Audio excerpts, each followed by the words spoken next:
నువ్వు నూరుతున్నప్పుడు బయట తోటి చెమట నువ్వు తుడుచుకున్నప్పుడు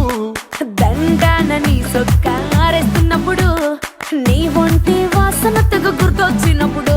రెండు చేతులెత్తి చుట్టూ మలిసినప్పుడు జెండు కత్తుకొని పడుకున్నప్పుడు అలసిపోయి నువ్వు ఆవలించినప్పుడు